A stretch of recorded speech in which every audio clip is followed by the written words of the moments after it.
Let's also check out one more from Danny. This is the latest one. One more. Let's check out this one. Joe Budden exposes Melyssa Ford for trying to get Queenzflip fired.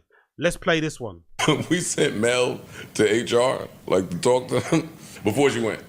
Oh my God, the culture, I can't stand it. I don't know what's going on. And if you don't do something about those guys. Oh, this is serious. Yeah. This is serious. Send Mel to HR. When she left HR, she was like, yeah, you know what? I think me and the guys can work it out. Her suggestions, I was like, you know what? On second thought, Yo, big up Iron Cincinnati, man. I think he was a college student guy, but I think he says stuff. He says I think he too says dumb stuff. Sometimes I think his intelligence is overrated. No, for sure. No. Don't get it twisted. He's intelligent for them. He's super intelligent for them. Like, he's fucking Einstein compared to them lot. Like, they're quite dumb, but they're only dumb as well because they're uneducated. Like, they're uninformed. They don't care to get, like, part of the charm of Joe Budden podcasts. Part of why I used to watch, like, listen to it. Now I don't because of primarily for Joe Budden and how he treated Rory and Moore. I completely disavowed and don't listen to podcasts anymore in full. But part of the charm of the show was that if you remember, they used to say stuff like, oh, no research, no looking into it. Just, you know what I mean? Just opinion off the cuff. Don't look into it too much. That's what I liked about the show. I'm sure other fans like that too. It's that kind of implicit ignorance, uninformedness kind of made the show funny.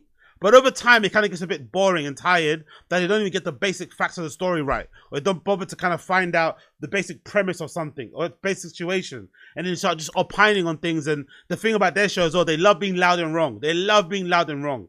So I think when you get somebody in that's a bit more informed, that has critical thinking capabilities, that's a bit more nuanced, that can talk in a certain way, it makes that person look and sound way smarter than they are because they're surrounded by people who take pride in not knowing things, you know?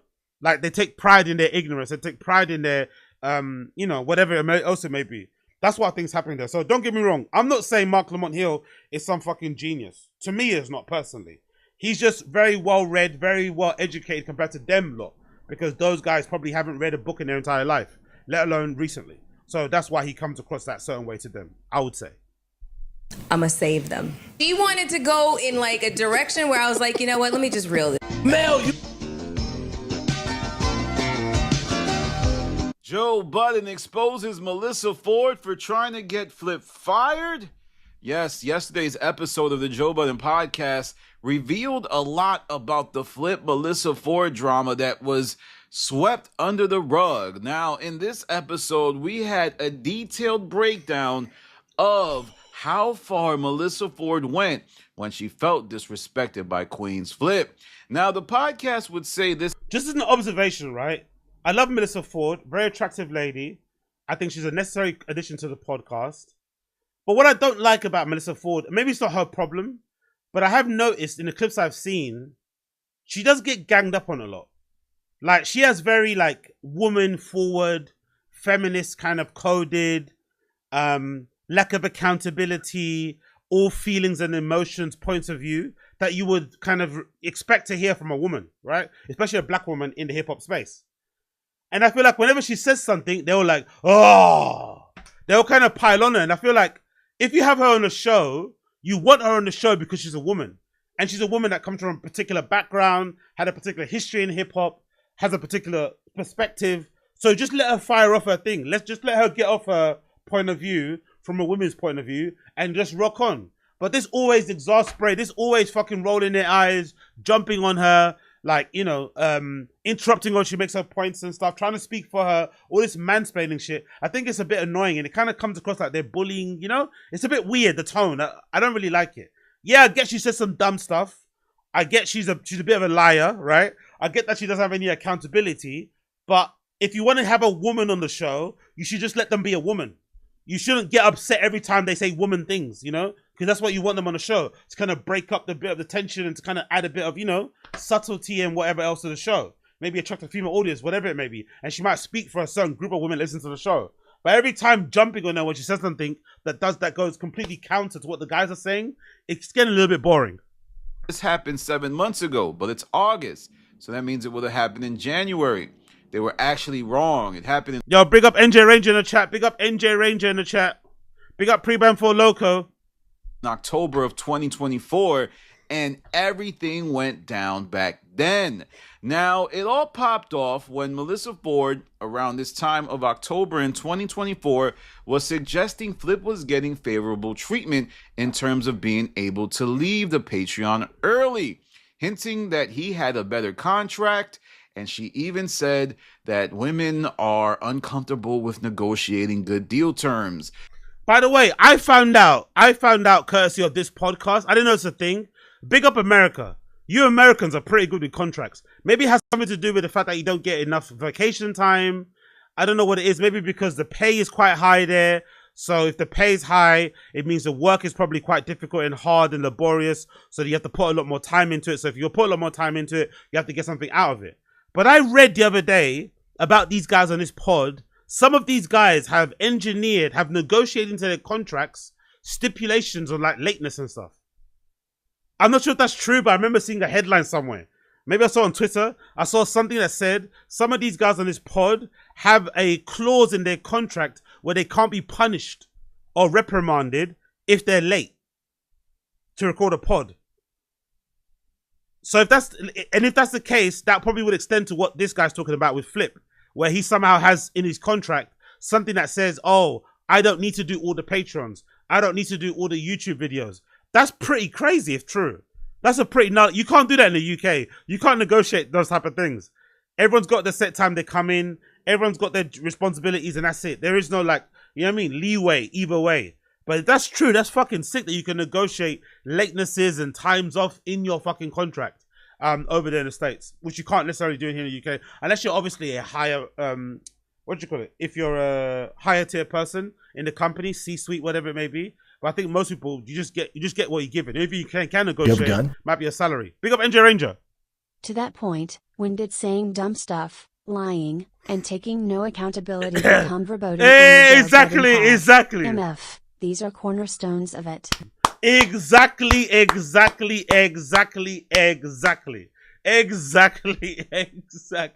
That's basically the modus operandi of the show. That is the USP of the show, you know? That should be in the show's bio. That's why people watch it. That's why I used to watch it, because of that. The toxicity of the show, the ignorance of the show, the lack of accountability of the show. It was somewhat entertaining. Now, not so much, but back then, yes. Pick up NJ Ranger. I'd be interested to know, like, women in the comments, how many of them feel comfortable negotiating as men do. Mel, come on. No, I'm not. No, I'm not. This is not. What? Oh my God. See? I feel comfortable negotiating their contracts. You see what I mean about that little point there? She makes a point from a woman. To be fair, that point probably applies across the board. I think men and women feel uncomfortable in negotiating contracts. I know I've had in the past. If anything, I feel like my confidence in negotiating contracts improved my competency. My confidence in negotiating contracts improved as my competency rose over the years. So the better I was at my job, the more skills that I ascertained, the more experience I had, the more I could walk in and be like, nah. I know your advert said fucking 27, but I want 37. You know what I mean? I know your ad fucking said 24, I want 32. I could negotiate that because I knew I came in with a certain confidence, a certain experience, a certain track record, portfolio, previous work, references, all that sort of shit. So I think that kind of helps. But it's always difficult to talk about money. Always difficult. I found nowadays as well, I'm not sure about you guys, but I found even with my group of friends, like it's difficult to them to even talk about money like amongst your friends. Like they get all like weird. It's our brother. But maybe people get weird because they think you're asking for money. Because sometimes in friendship groups, if you start talking about money too much, it's like a precursor you want a loan. But I found it weird that people are getting even weird about mentioning stuff in groups. Like, no, you should know so that it either motivates you or it allows you to have gives you an idea on what people the similar age, similar experience have. I think it's very important. I wouldn't, if I was on LinkedIn, I'm not on LinkedIn, right? Yeah, I'm not on LinkedIn, but if I was on LinkedIn looking for jobs, I wouldn't be remiss. I wouldn't feel bad. I wouldn't feel uncomfortable. I wouldn't feel weird for reaching out to somebody who had my job prior and ask them how much money they want. You know that? I would do that. Raggo. If I was applying for a job on LinkedIn or something, or just applying for a job in general, I would find a person who worked in that role previous to me and I will just ask them how much money you were on. I wouldn't even ask them why they left, because that's none of my business. But I'll definitely ask them how much money you want so I can negotiate a proper fee, because I remember the first time that happened to me, when I found out the person before me got way more than I did, and I was doing 2 times more than they were doing. That feeling, man. Honestly, I can't describe you how that felt. Especially at the time, if I remember correctly, it was like a white girl. So I had those feelings of like racism and shit, which it probably wasn't. It was just like she probably negotiated a better contract. But that feeling of feeling like you got taken advantage of, you know what I mean? That feeling that you've been working, you know, your fingers down to the bone for a pittance, and this girl was doing half of what you were doing and she was getting more than you were getting. Like, that feeling is horrendous. So however uncomfortable you feel negotiating a contract at work, please remember the feeling that you will feel when you find out somebody who's less competent than you was making more than you in that role. That feeling is worse than feeling uncomfortable for asking, hey, can I get a pay increase? I guarantee you. As men do. Men will literally say, I want this, I want this, I want this, I want this, and I want this. Which made the rest of the cast look really uncomfortable. But that same month was also the month that Melyssa Ford would leave an episode of the Patreon early. Yo, big up Keepy. No. Funny you say that, brother. Funny you say that, Keepy. I've got it all downloaded still. I've got it all downloaded right now. I haven't watched it just yet. Don't spoil it for me or anything. I've seen it's getting good ratings, but I haven't watched Alien Earth, but I've got it downloaded. I've just finished watching episode 4 of Chief of War, starring Jason Momoa. Fucking brilliant. Recommend you check that out. Go into it blind. Just check it out. Fucking brilliant. But I haven't started Alien Earth, but I've heard good thing. I've heard good fucking thing about Alien Earth. Big up Gamebred. You can check Glassdoor for how much the salary bands are. Plus AZ, if you're from Nordic countries, you get... Yeah, no, for sure. I know Glassdoor. I've used that before. I've used Glassdoor before. Sometimes it gives you a good rough range. So I'll definitely use that. And sometimes as well, with some jobs, depending on where they list them, if you Google search the job, like if you just basically take the copy and paste the job title with the company name into Google, you can find out other places where they posted the job listing. And on other job listing platforms, you're required to write how much the pay is. So you can sometimes find out how much they're offering. Because on some sites they won't say, on other sites they will. So you can find out that way. But yeah, I know about the Nordic countries. I know about that. Nordic country, you get better contracts between, yeah. But in Nordic countries too, was it Norway or one of those Nordic countries? Don't they have like a database where you can search people's salaries? Like everybody has a tax-paying citizen of that country. You can basically check how much money they're on. It's a pretty interesting little system they got there. I'm pretty sure I saw that somewhere in a documentary on YouTube. Big up Gamebred. Big up Keepy. Somebody really went crazy. She went a little crazy. Mel, we're on the broadcast.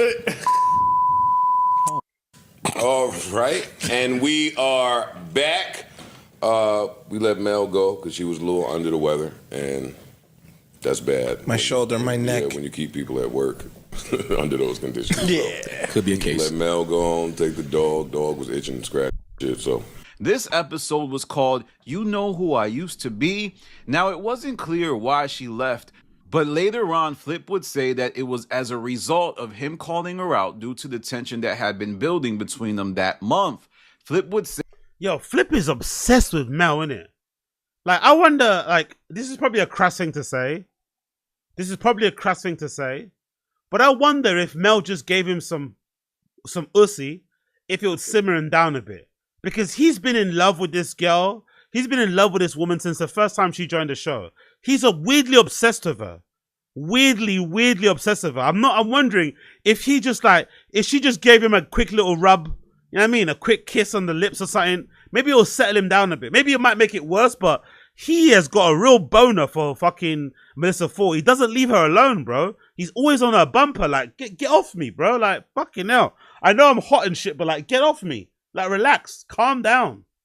Say that he called her a mean person who is only friends with others when it is convenient. This was said on Flip's Patreon, by the way. I don't want anybody to be like, where was this said? Wow.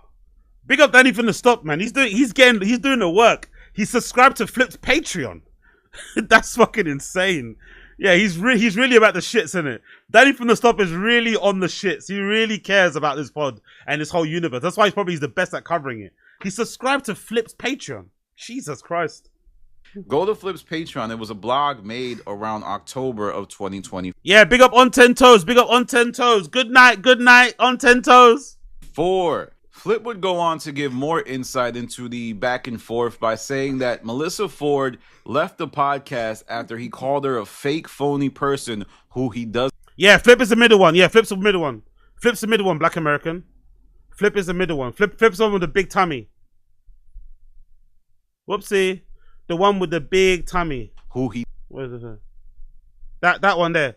That's him right there. He doesn't rock with.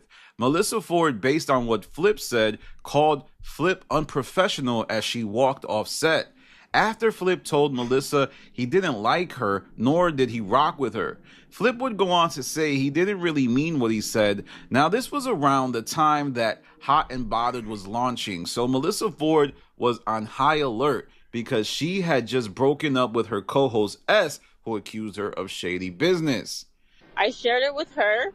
I came up with the name. We didn't get to the contract. We didn't get to anything. She just started announcing it. And then basically when it's like, you know, it was my idea. I came up with the name. I trademarked it. And we've been working on it collectively. Like, it was supposed to be a partnership. And then it turned into the Menopod with Melyssa Ford. She just took it. I mean, it's obvious she wants her own show. We were given a contract. We were not cool with the contract. She said that was the wrong one. She was going to give us an updated version. And then we never spoke to her again.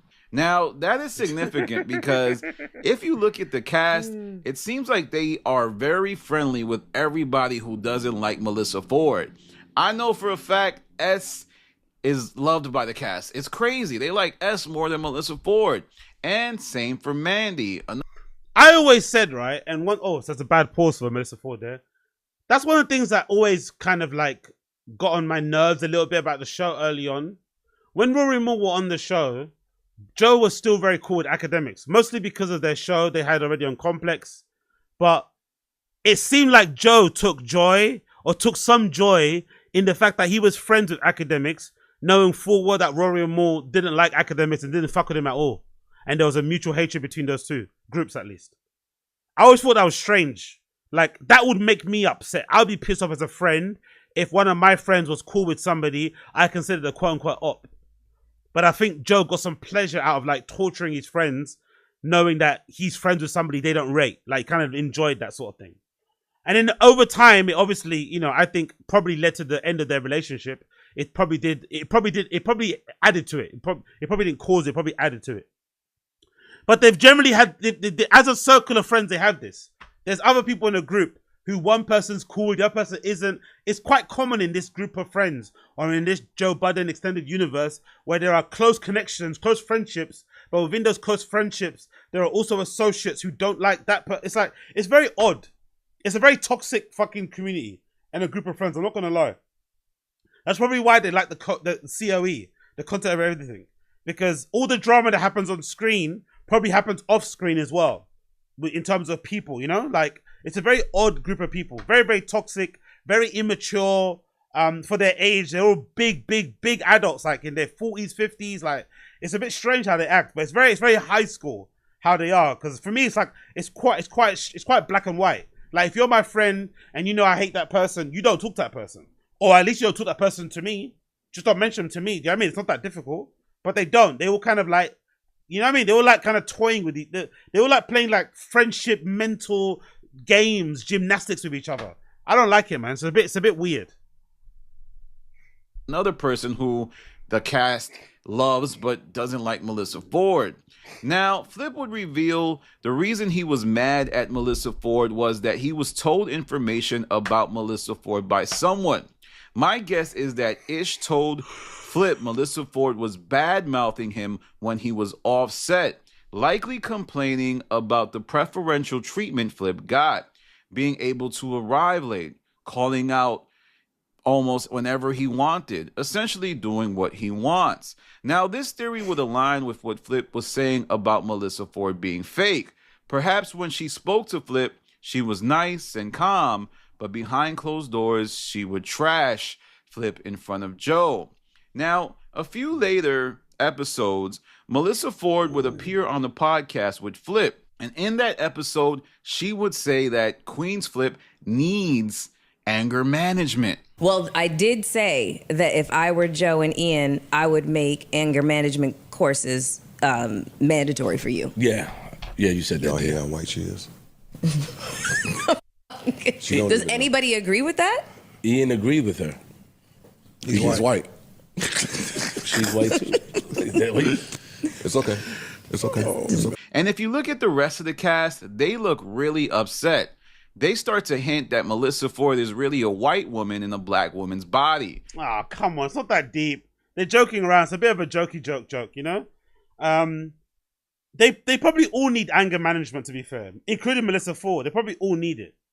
When you start throwing around the fucking F word and stuff, right? Like, fuck, I'm like, girl, relax.